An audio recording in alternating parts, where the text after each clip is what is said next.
Aleluia! Louvado seja o nome do Senhor, queridos. Como é bom estar na sua presença. Como é bom glorificarmos o seu nome. Como é bom magnificar aquele que de fato é digno, é merecedor de toda honra, de toda glória e de todo louvor. Eu gostaria de convidar você para poder reunir toda a sua casa, sua família. Estamos iniciando nosso culto nesta noite, culto de doutrina, na qual nós estaremos sendo edificados mais uma quarta-feira pela sua palavra. Estamos estudando o livro de Colossenses e nós teremos um tema especial para falar, para trazer aos nossos corações nessa noite. Então, organiza a tua casa, a tua família e vamos juntos adorarmos aquele que é digno e merecedor de toda honra, toda glória e de todo louvor. Como diz a sua palavra no Salmo 48, diz que grande é o Senhor e muito digno de ser louvado. Grande é o Senhor, Ele é o nosso Deus. Amém? Então vamos nesse momento, queridos. Eu gostaria de poder iniciar com um momento de oração. Orar a Deus iniciando esse culto. Quero orar também pela tua vida, orar pela tua casa. Queria poder orar por este momento que nós estamos vivendo, né? Um momento que nós cremos, né, que estamos chegando aí em uma nova etapa, né? E louvamos a Deus porque o Senhor tem nos ajudado, o Senhor tem nos dado vitória. Então, reúne a tua família e vamos orar juntos nessa noite. Vamos clamar a Deus. Maravilhoso Deus, louvamos o teu nome, Senhor. Louvamos o teu nome porque cremos que o Senhor está no trono. O Senhor está no controle de todas as coisas e nada escapa das tuas mãos. Pai, louvamos o teu nome, Senhor, porque o Senhor tem nos dirigido durante todo este processo. O Senhor tem nos abençoado, o Senhor tem nos agraciado, o Senhor tem estado de fato, como diz a tua palavra, todos os dias, até a consumação do século. Essa é a promessa do Senhor. O Senhor não nos deixa só, em nenhum momento, por nenhuma circunstância. E queremos nesta noite, Senhor, rogar aos céus, por aqueles que estão em casa, que a tua bênção, Senhor, os alcance poderosamente suas vidas, envolvendo-os com a tua graça, com o teu amor, com o teu poder, sustentando a cada um.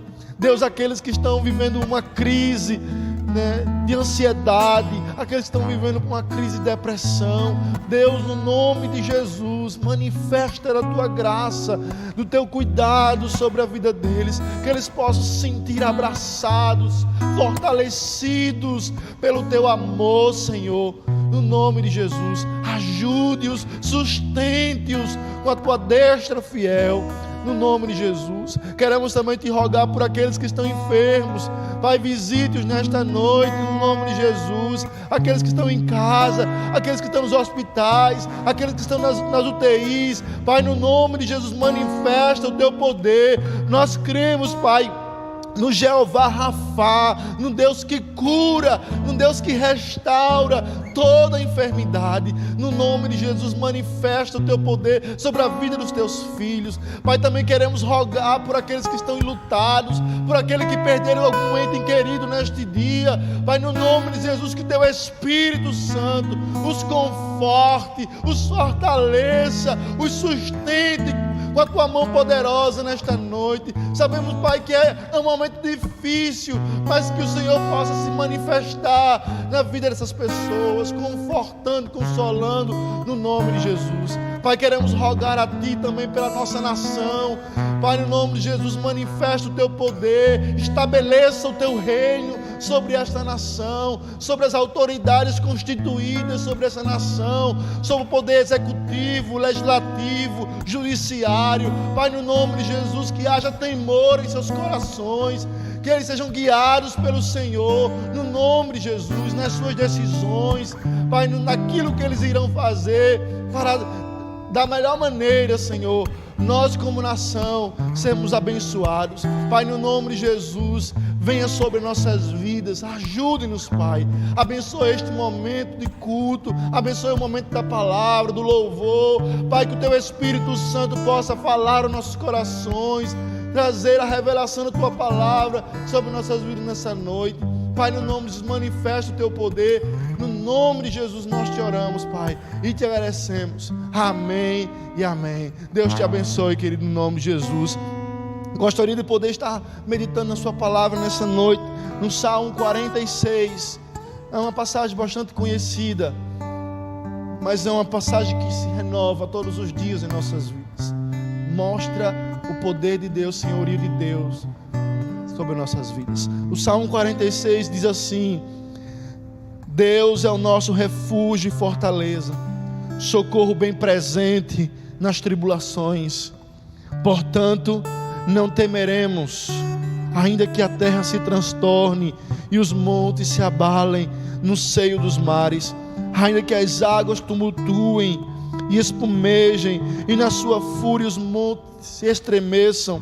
Há um rio cujas correntes alegram a cidade de Deus, o santuário das moradas do Altíssimo.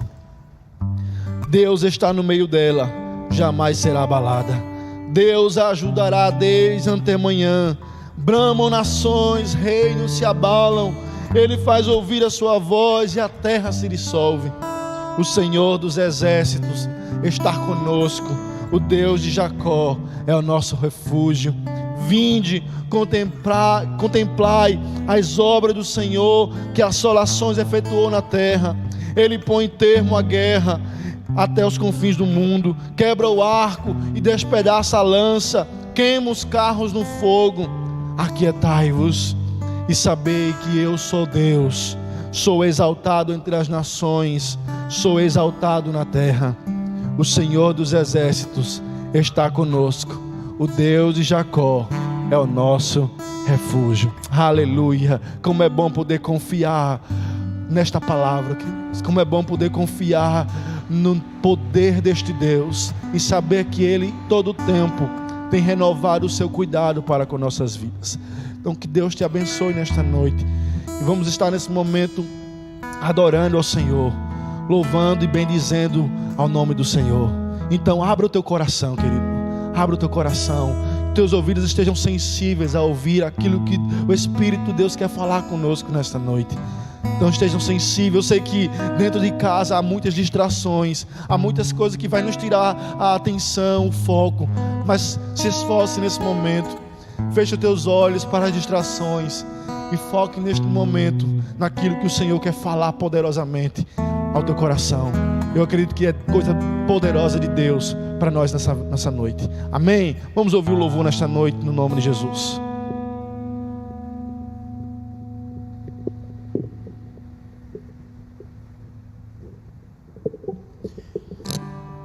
Amém, glórias a Deus. Paz do Senhor, queridos. Vamos louvar ao Senhor nessa noite.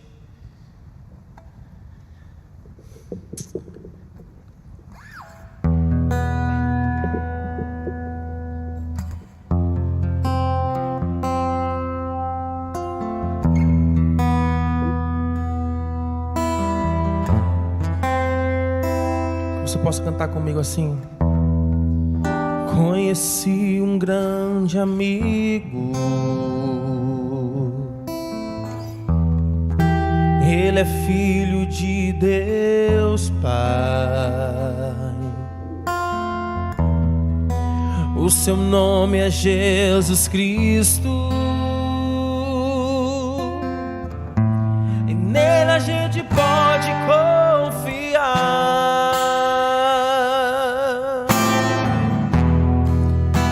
Conheci um grande amigo,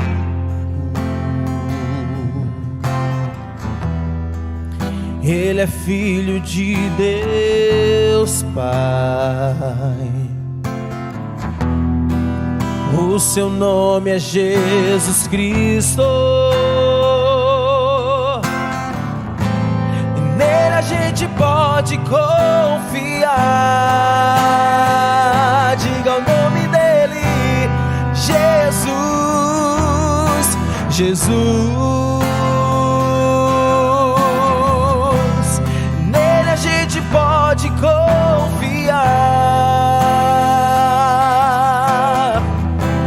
Jesus, Jesus, nele a gente pode confiar.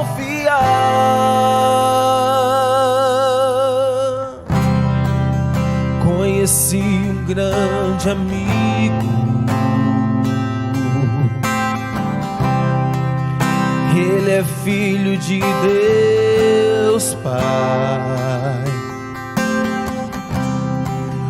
O seu nome é Jesus Cristo, e nele a gente pode confiar.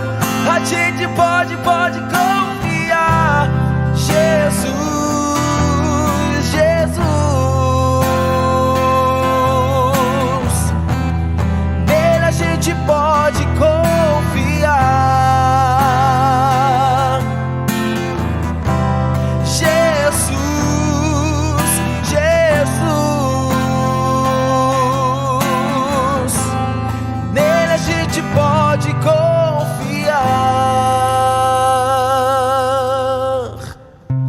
Você só pode ser feliz tendo Jesus no coração. Você só pode ser feliz tendo Jesus no coração. Você só pode ser feliz tendo Jesus no coração. Você só pode ser feliz tendo Jesus no coração. Jesus, Jesus, nele a gente pode confiar. Ele é o teu melhor amigo. Jesus, Jesus, nele a gente pode confiar.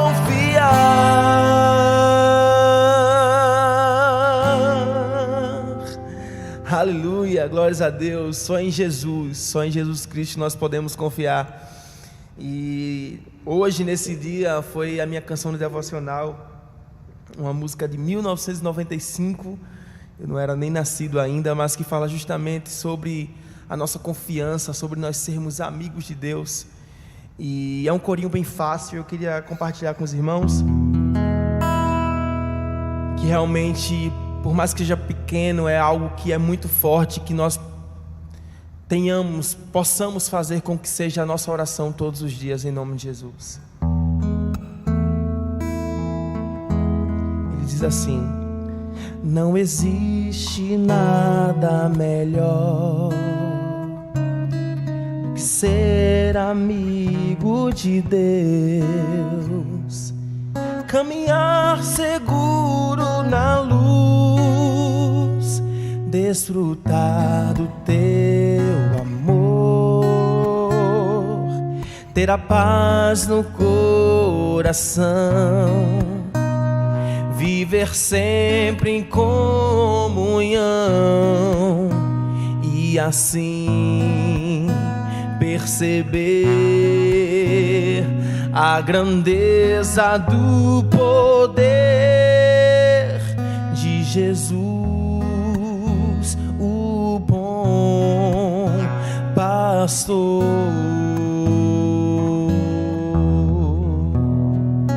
Não existe nada melhor do que ser amigo de Deus, caminhar seguro na luz, desfrutar do seu amor, ter a paz no coração, viver sempre em comunhão e assim perceber a grandeza do poder de Jesus, o pastor. A canção é bem fácil, vamos cantar mais uma vez? Cante comigo da sua casa. Não existe nada melhor do que ser amigo de Deus, do que ser amigo de Deus. Caminhar seguro na luz, desfrutar do seu amor, amor, ter a paz do coração, viver sempre em comunhão e assim perceber a grandeza do poder de Jesus, o bom pastor, e assim perceber a grandeza do poder de Jesus, o bom pastor, de Jesus, o bom pastor.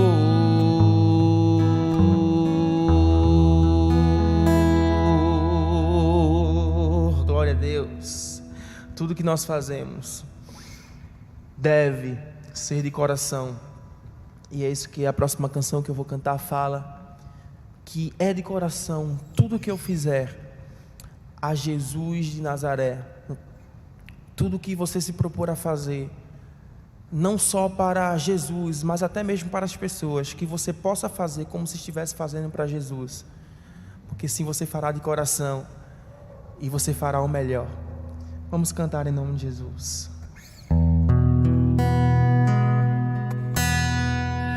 Como descrever, como explicar o amor que vai de leste a oeste e nunca mais vai terminar? Tu me conheces bem e sabes quem eu sou. Não há como me esconder de ti, tu sempre sabes onde estou. É de coração tudo que eu disser, um hino de louvor a Jesus de Nazaré. Se as palavras não mostrarem como é grande a minha gratidão, mesmo assim, Senhor, recebe o meu louvor, é de coração. E se eu fizer chover palavras de louvor, ainda assim será tão pouco frente a esse grande amor. Por isso escuta o pulsar do meu coração. És o caminho, a vida e a verdade, te dou minha gratidão. É de coração tudo que eu disser, um hino de louvor a Jesus de Nazaré. Se as palavras não mostrarem como é grande a minha gratidão, mesmo assim, Senhor, recebe o meu louvor, é de coração. Mais uma vez, é de coração, é de coração. Tudo que eu disser, o hino de louvor a Jesus de Nazaré. Se as palavras não mostrarem como é grande a minha gratidão, mesmo assim, Senhor, recebe o meu louvor, é de coração. Mesmo assim, Senhor, recebe o meu louvor, é de coração. Mesmo assim, Senhor, recebe o meu louvor, recebe o nosso louvor, porque é de coração.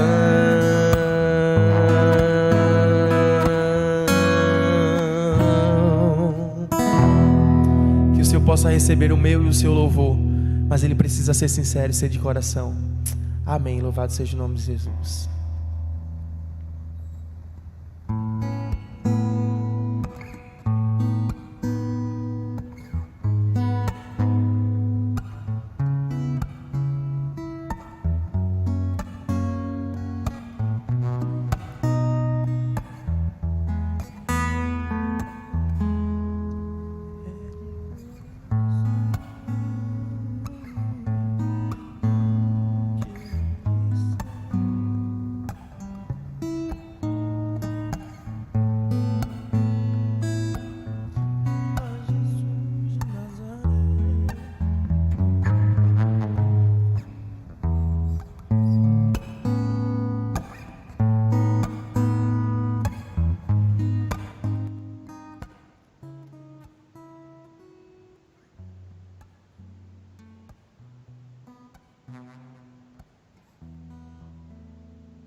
Queridos, a graça e a paz do Senhor Jesus, né?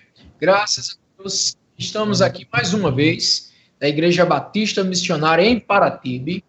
Sei que você está em casa, está nos acompanhando, então nós estaremos aqui com a grande responsabilidade de darmos continuidade à exposição da carta de Paulo aos Colossenses. Hoje nós estaremos concluindo, vamos fazer o possível, é claro, para concluirmos a exposição do capítulo 3, onde estaremos falando das relações humanas na família e no trabalho. É muito interessante que Paulo, no seu raciocínio, ele prepara todo o povo, toda a igreja, como, por exemplo, falando as evidências da verdadeira conversão, como nós já vimos há 15 dias atrás, as evidências da verdadeira santificação, como vimos 8 dias atrás, e agora, justamente, refletir numa vida e uma relação humana, tanto na família quanto no trabalho. Então, essa linha de pensamento é muito interessante, e o pastor Hernandes é uma exposição para ele trazer alguns tópicos muito interessantes para nós continuar essa exposição, certo? Vamos fazer a leitura, e daí eu digo quais citando hoje, e aí depois falando dos seus detalhes. A leitura é justamente o capítulo 3 de Colossenses, do versículo 18 até o capítulo 4, versículo 1. Nesse compêndio de versículos, nós estaremos mostrando aqui essas relações humanas e no trabalho. Então, nos diz o seguinte, a palavra de Deus: esposas, que cada uma de vocês se sujeite a seu próprio marido, vem o Senhor. Maridos, que cada um de vocês ame a sua esposa e não a trate com amargura. Em tudo obedeçam aos seus pais, pois fazer isso é agradável diante do Senhor. Pais, não irritem os seus filhos, para que eles não fiquem desanimados. Servos, obedeçam em tudo a seus senhores aqui na terra, não servindo apenas quando estão sendo vigiados, visando somente agradar as pessoas, mas com sinceridade de coração, tendo no Senhor ou temendo o Senhor. Tudo o que fizerem, façam de todo o coração, como para o Senhor e não para as pessoas, sabendo que receberão do Senhor a recompensa da herança. É a Cristo que vocês estão servindo. E quem fizer injustiça, receberá em troco justiça feita. E nisto ninguém será tratado com parcialidade. Senhores, tratem os seus servos com justiça e igualdade, sabendo que também vocês têm um Senhor no céu. Pois bem, amados, esse texto ele é riquíssimo, ele traz diversas instruções. Isso aqui é a relação da esposa com o esposo, do esposo para com as dos filhos para com os pais, dos pais para com os filhos, as relações entre servos e patrões e também a relação entre patrões e servos. É bom analisarmos uma perspectiva. É claro que aqui existe um contexto específico e nós vamos estar mencionando esse contexto na medida do possível, no que for necessário. A nossa exposição, nós encontramos aqui, temos 4 pontos principais para abordarmos na exposição de hoje. Primeiro ponto é um ponto introdutório, de certa forma, onde nós podemos encontrar 5 princípios gerais que regem os relacionamentos na família e no trabalho. Vamos apenas citar esses 5 princípios. Depois disso, nós vamos analisar os princípios para o relacionamento conjugal. Isto é, o princípio que está relacionado à esposa para com o esposo e o princípio que está relacionado para o esposo para com a esposa. Depois disso, em terceiro lugar, nós estaremos analisando os princípios de Deus para os relacionamentos entre filhos e pais. Tanto a questão do princípio que se refere dos filhos aos pais e também o princípio que se refere dos pais aos filhos. E em quarto e último lugar, nós estaremos fazendo ou apresentando os princípios de Deus para o relacionamento entre servos e senhores.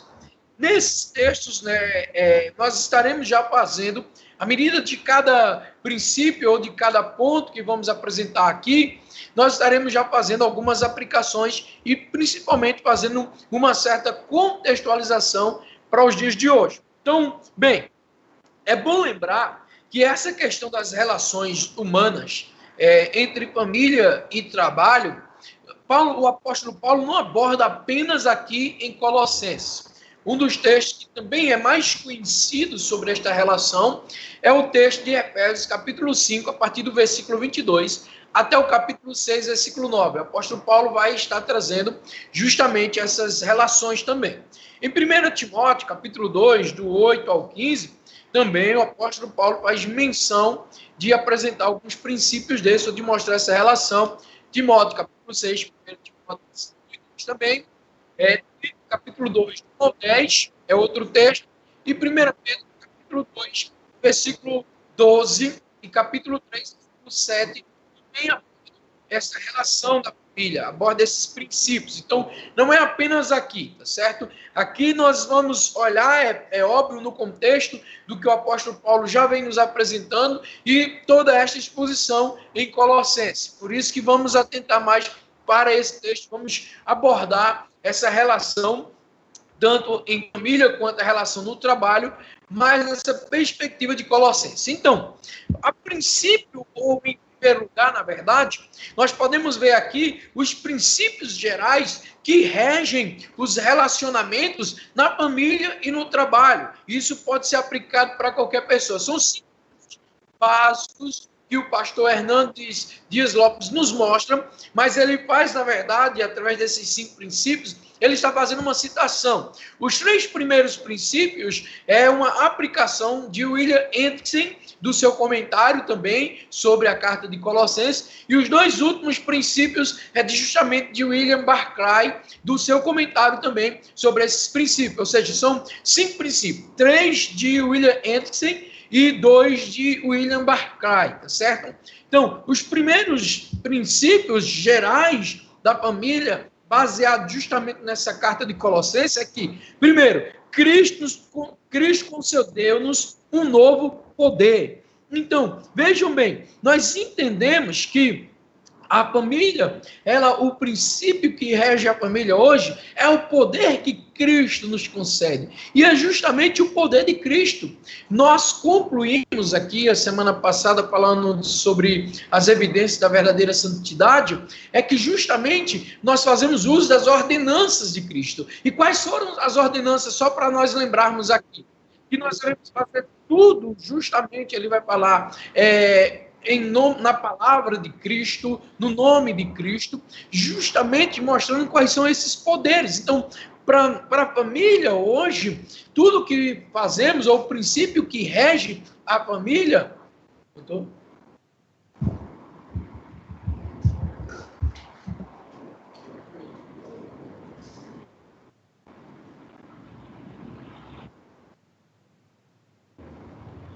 Estamos de volta, queremos desde já pedir desculpa aos amados irmãos por imprevistos tecnológicos, tá certo? Questões que acontecem, nos desculpem, mas vamos dar continuidade ao nosso estudo, a exposição da primeira carta de Paulo aos Colossenses, capítulo 5, e nós estamos abordando a princípio o primeiro ponto, os 5 princípios gerais que regem a relação familiar, tá certo? Primeiro princípio, Cristo concede um poder, e aí toda a nossa vida, a atitude, a relação familiar tem que ser baseada nesse poder de Cristo, tá certo? E aí o poder que há no nome de Cristo, o poder que há também na palavra de Cristo, o poder que há na paz de Cristo, que são as ordenanças que justamente o apóstolo Paulo vai estar falando sobre a santidade, as evidências da verdadeira santificação, e que faz uso dessas ordenanças poderosas. Então, a vida da família, essa relação está baseada no poder de Cristo. Segundo princípio, Cristo nos oferece um novo propósito. A partir do momento em que olhamos para as Sagradas Escrituras, a família entende que em Cristo Jesus tem um novo propósito. Não um propósito regido pelos princípios do mundo, mas um propósito regido pelos próprios princípios da palavra de Deus, aquilo já estabelecido por Jesus. E nós podemos dizer que o terceiro princípio é que Cristo nos oferece novo modelo. Olhamos para Jesus e encontramos esse modelo. Jesus foi um modelo de filho, Jesus foi um modelo de obediência, Jesus foi um modelo de Senhor em tudo. Então, Cristo é um modelo pelo qual a família deve seguir. É o terceiro princípio geral. O quarto princípio geral é que Cristo nos oferece uma nova ética. A ética de Jesus é diferente da ética do mundo. Podemos observar isso justamente no Sermão da Montanha. Ali, todos aqueles princípios, nós encontramos a ética de Cristo, e que a família deve conduzir toda a sua conduta baseada nessa ética que Jesus estabelece. Cristo também nos oferece uma motivação. Todas as ações da família, ou a relação familiar, ela tem que partir do princípio, primeiramente, de querer agradar a Deus. A busca de agradar os cônjuges, a busca de agradar o esposo, agradar a esposa, a busca dos filhos agradar aos pais, os pais agradarem aos filhos, vai partir principalmente do pressuposto de que toda relação tem que primeiro agradar a Deus. Consecutivamente, haverá uma forma, uma expansão em que todos receberão essa maneira de agradar uns aos outros. Será uma questão mútua. Então, são esses 5 princípios gerais que regem a relação da família e que também nós podemos dizer que rege a relação no trabalho. Então, no trabalho, Cristo nos deu este poder para nós agirmos ou termos essa relação saudável. No trabalho, Cristo nos oferece um novo propósito. No trabalho, Cristo nos oferece um novo modelo. Ele é um modelo pelo qual devemos nos comportar no trabalho. E também Cristo nos oferece uma nova ética, seguindo principalmente a ética do Sermão do Monte. E também Cristo nos oferece uma nova motivação. Tudo tem que ser feito para agradar a Ele, como nós vamos ver nos demais pontos. Então, a princípio nós abordamos aqui, como primeiro tópico dessa exposição, princípios gerais que regem os relacionamentos na família e no trabalho. Podemos ver agora, em segundo lugar, que Paulo deixa bem claro os princípios que vão reger a relação entre esposa e esposo e a relação entre esposo e esposa, ou seja, vice-versa. Então, primeiro, o princípio para o relacionamento conjugal. Versículo 18. É sempre um grande desafio falarmos do versículo 18 e do versículo 19, porque justamente aqui o apóstolo Paulo está mostrando aqui qual deve ser o comportamento da mulher para com o seu marido, da esposa para com o seu esposo. E logo adiante, no versículo 19, ele vai justamente falar da relação do marido para com a mulher. Eu gosto sempre de dizer o seguinte: é apenas uma maneira de amenizar, às vezes, as polêmicas que geram nesses dois versículos aqui. Só é gerada uma polêmica quando há uma compreensão errada do sentido que Paulo estabelece aqui, não só em Colossenses, mas em outros textos também. Então, é preciso pensar o seguinte, aí eu digo, o que é mais fácil, apesar de que não há nada fácil aqui, mas é apenas uma forma de quebrar o gelo, de evitar qualquer polêmica ou discussão desnecessária. Mas o que é mais fácil? A esposa se submeter ao marido, ou o marido amar a esposa como Cristo amou a igreja? Não tem nada fácil, tá bom? É apenas uma pergunta retórica que faz a pessoa pensar antes de querer trazer algum argumento, ou antes de querer trazer alguma discussão desnecessária. Não tem nada fácil. Não é nada fácil quando a esposa não consegue entender o que é que Paulo está falando de submissão, e não é nada fácil quando o esposo olha para si mesmo e diz: nossa, eu vou ter que amar minha esposa de tal forma assim como Cristo amou a igreja. Então termina sendo difícil, não é verdade? Então os princípios de Deus para o relacionamento. Primeiro, a submissão da esposa ao marido. Quando Paulo diz aqui que essa esposa, ela deve ser submissa ao marido, como convém a Cristo, ele está justamente dizendo o seguinte: a submissão da esposa ao seu marido é uma ordem divina. Gente, aqui não foi o apóstolo Paulo que inventou. Quando um pastor está se referindo a esse texto aqui, ou essa doutrina da submissão, não é ele que está querendo ser maior do que as mulheres, não é ele que está querendo ser maior do que as suas ovelhas, do que os seus ouvintes, não. É preciso entender, em primeiro lugar, que esta submissão que Paulo fala aqui é uma ordem divina, é uma ordem de Deus. Isso parte do princípio de entender a função familiar. Nós não estamos falando aqui de alguém querer ser melhor do que ninguém. Nós não estamos falando aqui de alguém querer ser superior. Não é de superioridade, não é de uma questão de ser melhor, não é uma questão de uma sociedade machista ou feminista. Nós não estamos se retratando a isso. Nós estamos falando de uma relação funcional na família. Então, a função do homem é ser cabeça da família, e sendo cabeça da família, a esposa precisa se submeter a ele. E vamos citar aqui, além de ser uma ordem divina, esposa, ser submissa ao próprio marido, esta submissão aqui, também nós podemos dizer que é uma atitude espiritual. O próprio apóstolo Paulo diz que como convém ao Senhor. Então, é uma função familiar a submissão, é uma submissão espiritual, como convém ao Senhor, mas também é claro que nós precisamos deixar aqui que não é uma submissão absoluta. Em que sentido? A submissão que Paulo fala aqui é que a mulher, ela precisa entender a função do marido como cabeça, e precisa entender o chamado de Deus para o seu marido, e aí ela vai ser submissa, porque no original, ou epistemologicamente falando, submissão quer dizer uma pessoa submissa a uma missão, e aí a mulher compreende qual é a missão do marido, que é justamente ser cabeça do lar, ser cabeça da casa, e aí a mulher precisa estar sendo submissa a ele.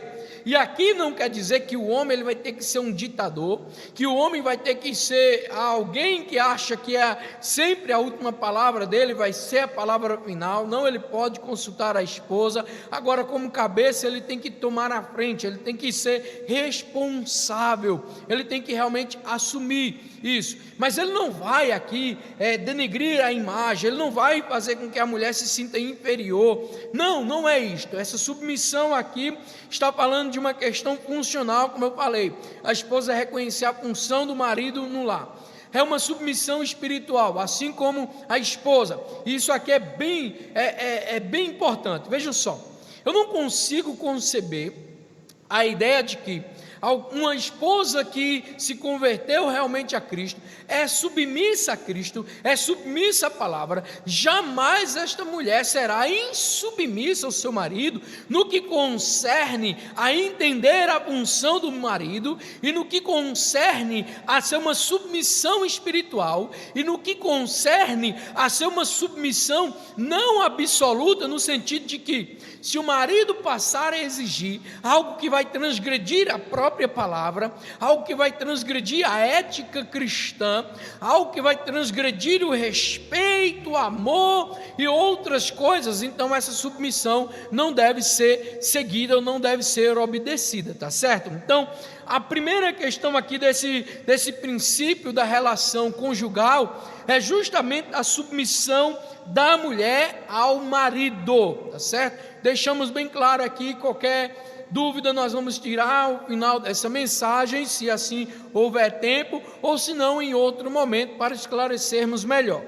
Segunda coisa, desse princípio de submissão conjugal: o marido deve amar a esposa como Cristo amou a igreja. Então, nós não podemos apenas mencionar e enfatizar essa questão da relação da esposa para o marido em relação, concernente a essa submissão, mas a grande responsabilidade do marido amar a esposa como Cristo amou a igreja, e o padrão deste amor é justamente o amor ágape, é o amor de Deus, o amor perfeito. E aí o apóstolo Paulo vai falar em Efésios capítulo 5, versículo 25, como Cristo amou a igreja e se entregou por ela.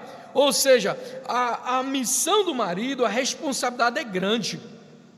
Quando vamos analisar esse próprio versículo 19, por exemplo, o amor do marido à esposa é um claro mandamento, é uma ordem divina, é uma ordem de Deus para o esposo. Ele não tem opção, assim também como eu tenho que lembrar que a mulher, ela não tem opção em escolher ser ou não ser submissa, é uma ordem.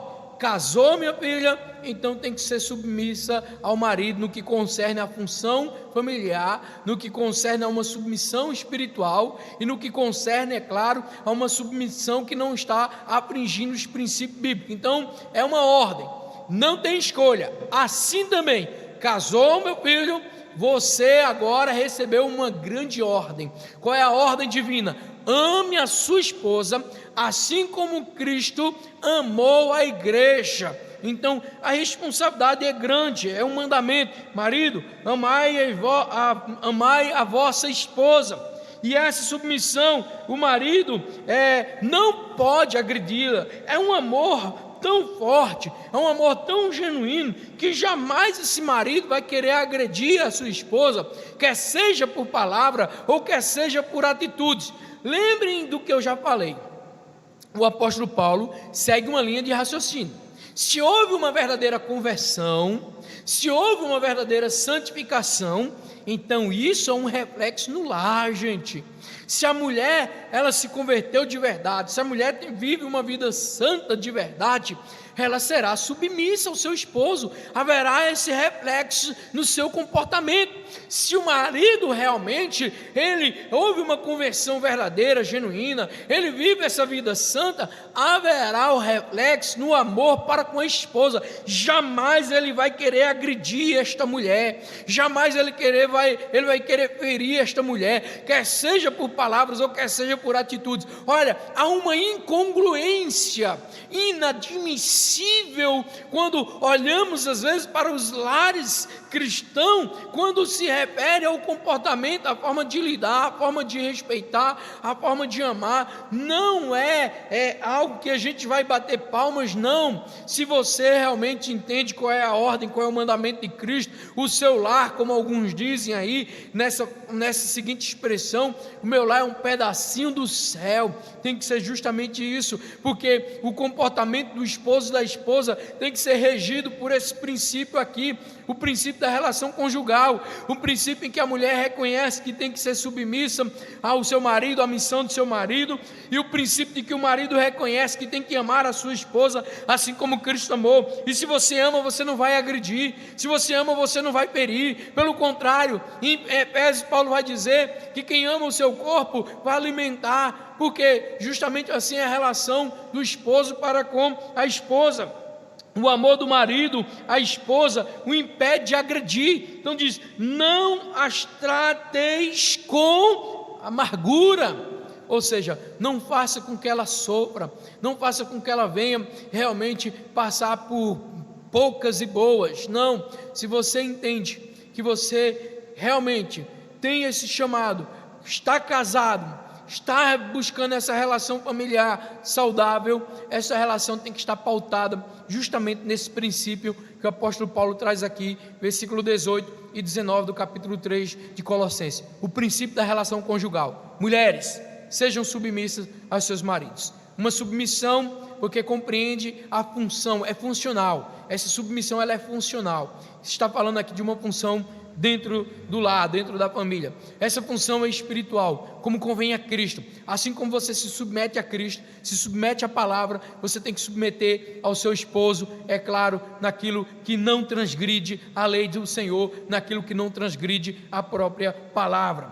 Maridos, amai a vossa esposa, assim como Cristo amou. É um amor que o padrão é o amor ágape, é o amor de Deus. É um amor em que sabe muito bem que este amor vai impedir de querer agredi-la, tanto verbalmente, fisicamente, de qualquer maneira. Vai tentar, nem sequer psicologicamente, vai realmente fazer com que essa mulher seja amada, seja respeitada. Por quê? Vejam só, diante desses dois princípios, daquilo que já estudei, o que acontece? Para que uma relação familiar, principalmente aí essa relação do marido para com a esposa, precisa do seguinte: o homem ele gosta de ser respeitado.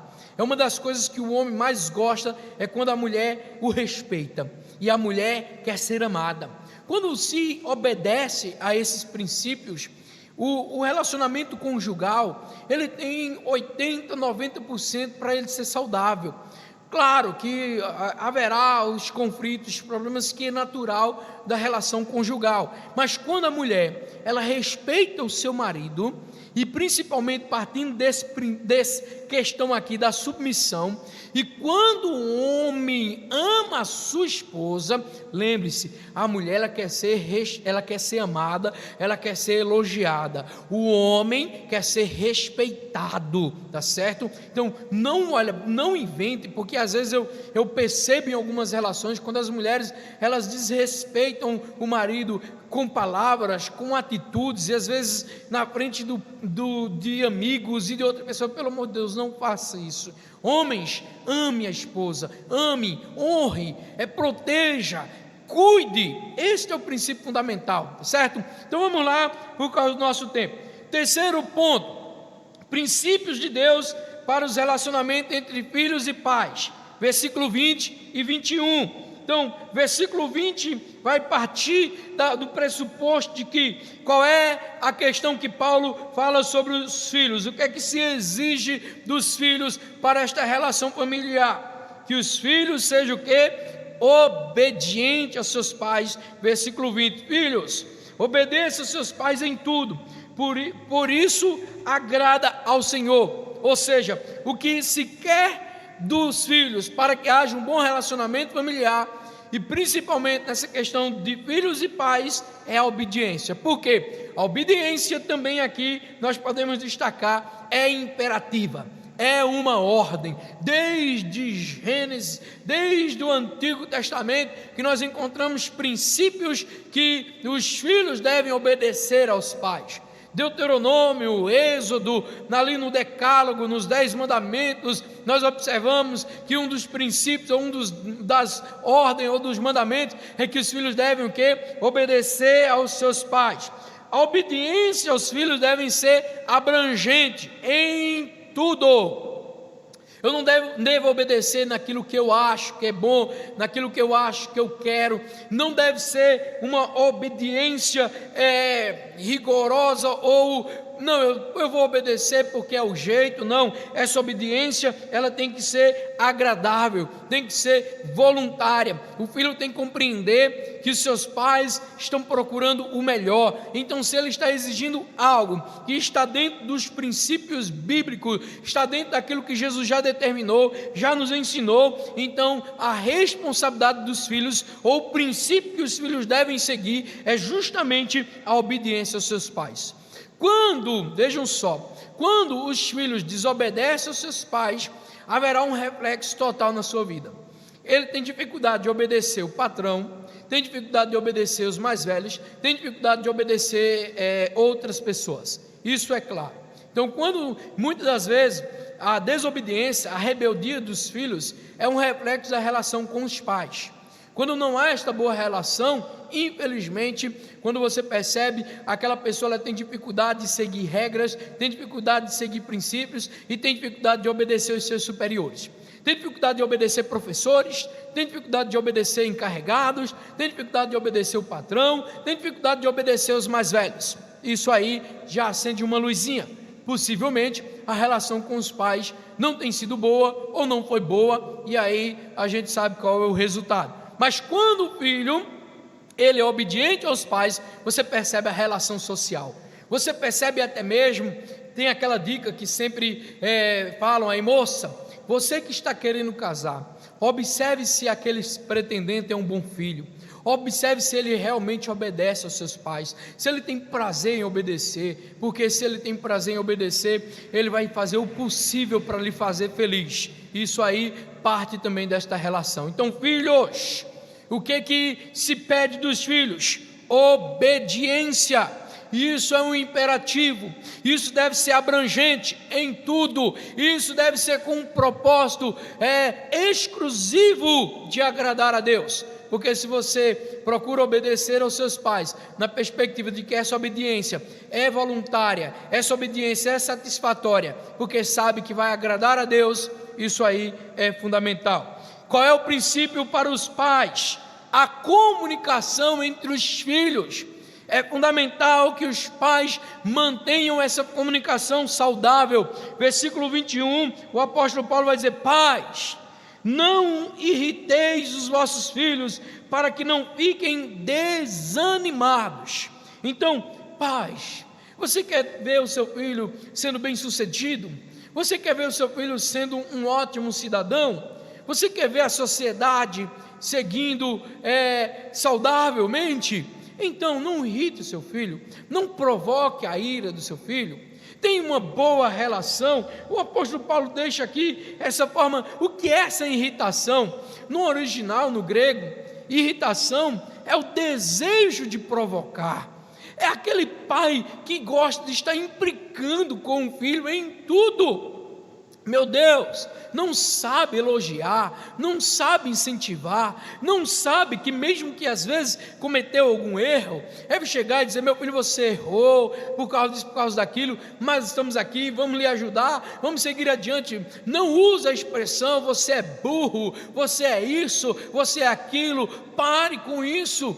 A comunicação dos pais para com os filhos é fundamental para o seu desenvolvimento, é fundamental para o seu sucesso, é fundamental para relações posteriores que aquele filho vai desenvolver. Então, não irrite, não provoque, não implique, né? Pelo contrário, Paulo diz aqui que isso pode causar um desânimo, ou como vai dizer em Efésios, nós devemos instruir na justiça, em vez de irritar, em vez de provocar. Então, essa irritação, ela pode, é claro, trazer consequências drásticas. O próprio apóstolo Paulo diz para não desanimar. Sabe o que é isso? É que o filho vai perder o prazer de fazer as coisas para os pais. O filho vai perder o prazer de fazer coisas simples e coisas mais complexas. E tem filhos até mesmo que perdem o prazer de conviver com os pais, e até chega ao exato momento de perder o prazer de viver. Um filme, por exemplo, aí, O Vendedor de Sonhos, ele fala justamente da relação de um psicólogo bem sucedido, que tratava muitas pessoas, mas infelizmente a sua relação com o seu filho era uma relação drástica, ao ponto de seu filho perder o prazer de viver. Veja que situação. Então, queridos irmãos, tenhamos cuidados. Pais, cuidado, não irrite. Há uma gravidade nessa irritação, há um resultado nessa irritação. Essa irritação pode desanimar, a pessoa pode perder o prazer de estar junto, pode perder o prazer de viver e pode perder o prazer de praticar tantas outras coisas.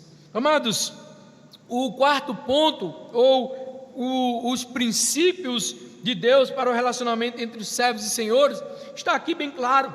A partir do versículo 22 até o capítulo 4, versículo 1, ele deixa bem claro aqui. Primeiro, a obediência dos servos aos seus senhores. Eu vou estar citando, dentro desses versículos que ele fala aqui, dessa obediência, justamente do versículo 22 até o versículo 25, ele vai dizer que essa obediência é um preceito divino, é uma ordem divina também, é um decreto divino, em que os servos devem obedecer aos seus senhores. É um dever integral e amplo, ou seja, deve obedecer em tudo, em todas as coisas. Não é apenas quando o patrão está próximo, não é apenas quando o Senhor está próximo, não, ele obedece em tudo, porque ele sabe que essa obediência, ela é integral, ela é ampla, ela deve ser com o propósito exclusivamente de agradar a Deus.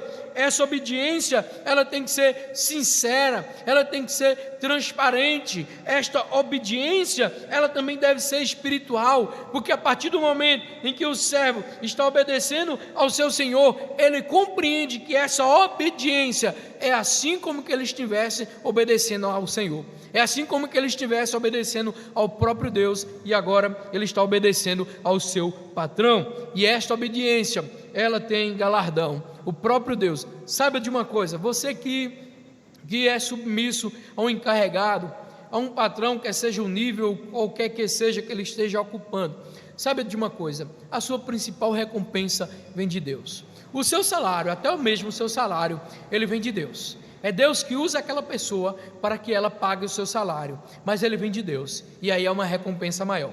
Há aqui uma divergência de pensamentos. Alguns acham, alguns comentaristas, que esse galardão será um galardão enquanto estivermos aqui na terra, e outros dizem que esse galardão será um galardão celestial. Enfim, uma coisa eu sei, há galardão para aqueles que são obedientes, que são servos que realmente obedecem, sabendo que estão servindo primeiramente ao Senhor, e não apenas aos seus senhores aqui na terra. E isso nos faz pensar o seguinte: você como crente, você como cristão, você tem que ser o melhor funcionário da empresa, você tem que ser o melhor funcionário da farmácia, da padaria, não importa se é uma indústria, se não importa qual o nível, você tem que ser o melhor funcionário, porque você é cristão, porque você evidencia a verdadeira conversão, e você evidencia a verdadeira santificação. Então as pessoas têm que perceber em você. Imagina um funcionário que mente, imagina um funcionário que é ileal, imagina um funcionário que gosta de estar tentando tirar vantagem, proveito, imagina um funcionário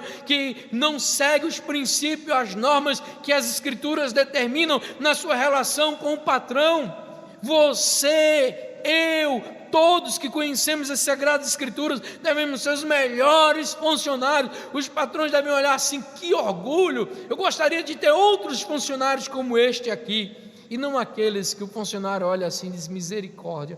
Ele não é nem crente, mas já usa o jargão do crente, misericórdia, sangue de Cristo. Veja que situação. Queridos irmãos, o princípio aqui de Deus para o relacionamento entre servos e senhores é primeiramente para os servos, que sejam obedientes aos seus senhores. E essa obediência é um preceito divino. Essa obediência, ela deve ser integral e ampla. Essa obediência, ela deve ser sincera. Essa obediência deve ser espiritual. E essa obediência, ela resulta em galardão. E também, é claro, há o princípio para os senhores. Capítulo 4, apenas versículo 1. Senhores, tratai os servos com justiça e com equidade, certos de que também vós tendes Senhor no céu. Ou seja, ele quebra aqui essa questão de autarquia. Não existe ninguém maior ou melhor do que o outro aqui. Esta relação, é claro, no contexto de Paulo aqui, a escravidão do Império Romano era uma escravidão natural, era uma escravidão até documentada, era uma escravidão comum. Então, ele não estava dizendo que os servos deveriam se rebelar contra os seus senhores. Pelo contrário, ele tratou desta relação, tratou da relação dos servos e agora está tratando das relações dos senhores, que os senhores, eles também devem honrar seus servos. Eles devem tratar seus servos com justiça, com equidade. Por quê? A exploração desagrada a Deus. Explorar os empregados, sonegar o seu salário, oprimir-los, ameaçar, tratá-los como que fossem inferiores, isso é um grave pecado contra Deus. Aquele que é crente, que hoje ocupa uma posição de patrão e de senhor, ele tem que entender que ele não é melhor do que ninguém. Apenas Deus lhe deu condições para adquirir um negócio e gerenciar este negócio, mas até este negócio é de Deus, você vai prestar conta a Deus. Então trate os seus empregados, trate os seus servos, trate as pessoas que estão submissas a você com justiça, com equidade, tá certo? Porque a exploração produz transtornos sociais. Quando se fala aqui de justiça, quer dizer respeito integralmente, ou seja, quer dizer os méritos dos trabalhadores têm que ser obedecidos, tem que ser garantido, porque Deus já garantiu a justiça, Deus já garantiu esses méritos. Quando se fala aqui de equidade, está falando da obrigação de tratar a todos do mesmo jeito, da mesma maneira. Está falando aqui de igualdade. Não é porque eu sou patrão que eu vou me comportar como fosse melhor do que o meu servo, do que o meu empregado, do que aquela pessoa que presta serviço para mim. Pelo contrário, como um servo de Deus, eu tenho que ser o melhor patrão. Por quê? A exploração é um atentado contra o senhorio de Cristo. Paulo deixa bem claro: senhores, cuidado, o seu trabalho aqui, a sua responsabilidade aqui é uma extensão do senhorio de Cristo, ou seja, você é senhor aqui na terra de alguma coisa, mas lembre-se que Deus é o teu senhor, Deus é o senhor daquele servo, e você também vai prestar conta a ele, ou seja, você também tem que ser o melhor patrão. Nada de que o jeitinho brasileiro entrando dentro das igrejas: eu sou servo de Deus, eu sou o patrão, vamos aqui negociar um salário abaixo do mercado, abaixo do piso, vamos negociar aqui os seus direitos, como você é um servo em Cristo, eu também sou um servo de Deus, então vamos melhorar aqui, uma coisa fique bom para mim, fique bom para você. De forma alguma. O patrão que serve a Jesus Cristo, ele tem que ser um excelente patrão, seguir a justiça, a equidade e sabendo do seguinte: ele tem um Senhor, ele vai prestar conta a Deus sobre o seu gerenciamento, sobre a forma que ele lidou, sobre a forma que ele atendeu a todos, certo? Então, queridos irmãos, vamos só lembrar aqui desses principais tópicos como princípios das relações humanas na família e no trabalho, tá certo? E a gente vai aqui encerrar essa exposição de hoje, novamente já pedindo desculpa pelos transtornos, mas estamos aqui, estamos de pé, trazendo essa mensagem. Então, primeiro, os princípios gerais que regem o relacionamento na família e no trabalho. Esses princípios Cristo concede esse novo poder, Cristo oferece um novo propósito, Cristo, Ele nos oferece um modelo, Ele é um modelo,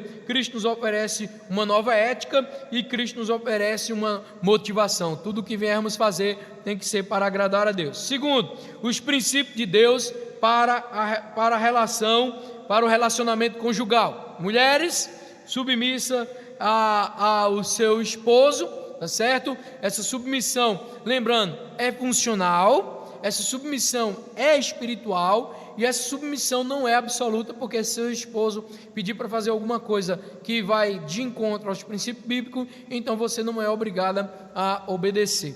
Maridos, ame a sua esposa como Cristo amou a igreja. O negócio é sério, viu, meu filho? Então, você aí que está nos ouvindo, pense muito bem antes de casar. E moça também, pense muito bem antes de casar, porque esse princípio aqui, olha, ele é muito sério, é muito relevante e vai determinar muitas coisas do relacionamento conjugal, certo? Terceiro, é justamente os princípios de Deus que regem o relacionamento entre filhos e pais. O que é que se exige dos filhos? Obediência aos pais. Esta obediência é uma ordem, essa obediência, como nós já citamos aqui, é abrangente, é em tudo. Esta obediência, tem que ser agradável a Deus, porque é voluntária, é satisfatória. Pais, não irrite seus filhos, cuidado com a relação dos seus filhos, ame, cuide, ensine, não implique, não desperte esta irritação, porque senão você pode desanimar o seu filho, você pode tirar essa vontade, esse prazer de fazer as coisas, de conquistar, de ir atrás dos seus sonhos. Então, tomem cuidados, por favor. Quarto e último lugar que nós já citamos aqui, os princípios de Deus para o relacionamento entre os servos e senhores. Senhores, primeiro, servos, seja obediente aos seus senhores, sabendo que está servindo primeiramente a Deus. Senhores, patrões, empresários, cuidado como você tem agido, cuidado como você tem adquirido seus bens, porque você precisa respeitar, você precisa honrar seus servos, você precisa pagar o que é justo, você precisa saber que vai prestar conta ao Senhor. A forma que você está tratando o seu empregado, Deus vai chegar e vai cobrar de você. Seja o melhor patrão. Servos, seja o melhor empregado, seja o melhor funcionário, porque fazendo isso, nós estaremos seguindo esses princípios, esses preceitos aqui da palavra de Deus. A riqueza do mundo todo está praticamente, mais ou menos, em torno de 100 empresas particulares. Veja só, a metade da riqueza mundial concentra-se em aproximadamente 100 empresas particulares. Isso implica dizer o seguinte: como tem sido a aquisição desses bens? Como tem se propagado? Infelizmente, muitas empresas com sonegação de impostos, muitas empresas não pagando o que é devido aos seus empregados e tantas outras coisas. Mas haverá um dia que vão prestar conta diante do Senhor.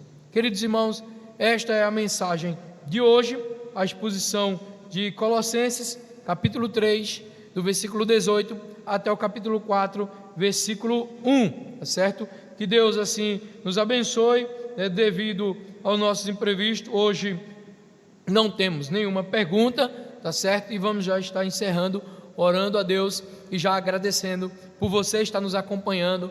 Já passamos um pouco aí do horário devido aos imprevistos, mas nós agradecemos por você estar nos acompanhando, e continue aí, tanto no Instagram, Facebook, o YouTube, divulgue esse canal, ore por nós, porque nós vamos estar sempre procurando dar o melhor, pregando a palavra de forma genuína, de forma séria, porque nós sabemos que no momento é momento de ficar em casa, e nós estamos aqui levando a mensagem de Deus, levando o alimento espiritual para a sua vida, tá certo? Então que Deus continue te abençoando toda a tua casa. Vamos orar.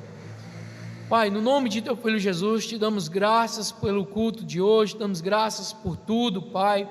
O Senhor continua no controle de todas as coisas. Obrigado por esses ensinos, por esses princípios que regem o comportamento da família e que regem o nosso comportamento como cristão no trabalho. Ajude-nos, tenha misericórdia de nós, ajude todas as famílias, ajude a cada um, faça a tua vontade, faça o teu querer. Continue abençoando a Igreja Batista Missionária de Paratibe, a Igreja Batista Missionária Botafogo, Maranguape 2, Feira Nova. Continue abençoando toda a tua igreja, todo o teu povo, para a honra e glória do teu nome, Pai. Nos conceda uma noite tranquila, uma noite maravilhosa, para que assim o teu nome continue sendo glorificado e adorado. É assim que nós te oramos e já te agradecemos, em nome de Jesus, amém. Que a graça do nosso Senhor e Salvador Jesus, o amor de Deus, nosso eterno Pai, as doces consolações e comunhão do Divino Espírito Santo repouse sobre a tua vida, repouse sobre toda a tua família, desde agora e para sempre, amém. Deus abençoe todos vocês, até a próxima, em nome de Jesus, amém.